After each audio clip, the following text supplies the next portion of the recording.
Clone Wars Episode 5 is out, and Ahsoka's back. Quick heads up, this is going to contain spoilers, so if you haven't seen Clone Wars Episode 5, go watch it and come back. Okay, so I'm not entirely sure how much time has taken place since Ahsoka has left the Jedi Order and where this episode starts, but it's very clear from the opening minutes of the episode that Ahsoka doesn't exactly know what she's doing with herself anymore.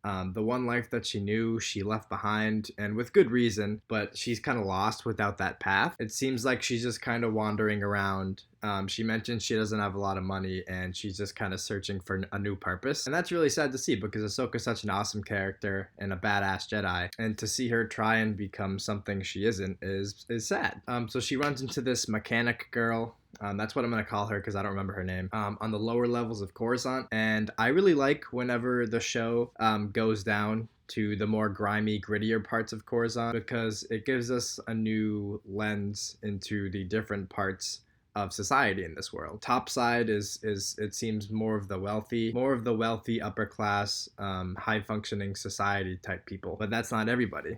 And it seems like there's a lot of people that are poor and just doing whatever they can to survive. And that's interesting to see, even with all, the Star Wars tech and, spaceships and all this other stuff, that there's still people that are stuck in this position of poverty. So I just like seeing different kinds of this world. Another thing that was really interesting is the mechanic girl. She says, the Jedi started the war. And Ahsoka, obviously she doesn't know Ahsoka's a Jedi. And Ahsoka's like, what the hell are you talking about? She mentions as kids they were told stories. It seems like based off what she was told as a kid that the Jedi were gonna be their saviors. Like they would come and help them get out of this position of poverty.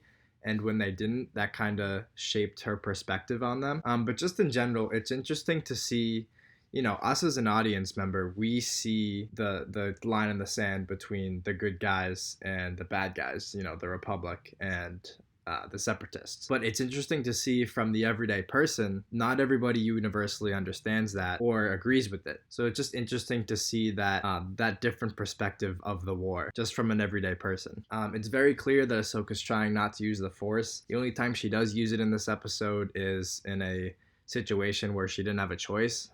It was either use it or let Mechanic Girl die. I'm not really sure how nobody else around her saw her use it. I feel like people in the underworld of Coruscant would kind of react when they see a Jedi or a Force user, especially given what Mechanic Girl says about them. But anyways, I guess nobody saw her use the Force. But overall, I thought this episode was a nice way to get us back into the character of Ahsoka. I'm interested to see what exactly this arc has to offer as far as the story goes. But either way, I don't mind. This episode was a little bit slower, and I don't mind that at all, especially because last week was very action heavy. So I don't really mind if a couple of these episodes are a bit slower and they're just focusing on her. But yeah, overall, I thought this was a solid start to the arc, and I'm excited to see where it goes. As always, like and subscribe, and yeah.